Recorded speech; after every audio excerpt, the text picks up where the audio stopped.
coaching. And today I'm going to talk to you about one of my more challenging good morning variations that I find very effective. The pin good morning with chains.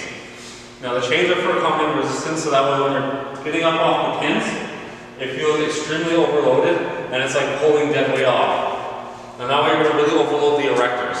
Now the reason why I like the pin for the good morning is you can set it to where you get to that point where you get into your full bent over range of motion. It's also going to prevent you from over going, so that way you're not really doing a hinge, you're just kind of just burying the shit out of your lower back. You still want to use the proper movement of the back.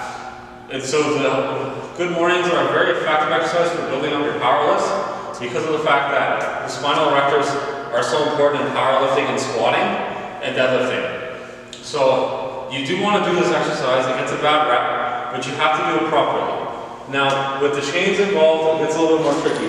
Now, if you're going to use chains, please use a motherfucking connector chain, or else don't fucking use chains at all. I just had to say that. Now that I got that out of the fucking way, I got my fucking swearing out of my system, let's get back to it. So basically, why? So basically, you want the chain set up that is just off the ground when it's in the rack, because you know that's going to be about like an inch or two below your squat height, so you know that, and then you know that when you go into the good morning, most of the chain is going to be on the ground.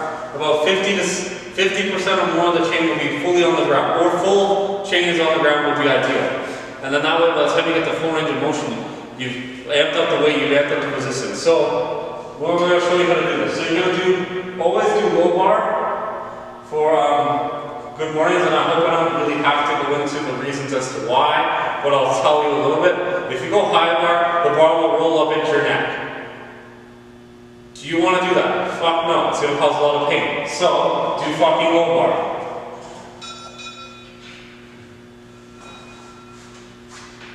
I got into my low bar stance. I walk the way out. Make sure you clear the rack properly so you don't bash yourself into the rack. Get into your slight knee bend. Get into your hinge position. Touch. And then power up. As you can see, it actually gets quite challenging to get up because of the weight and the way the chains augment the weight. Hinging to the hip. And then flats. As you can see, it's a great way to load in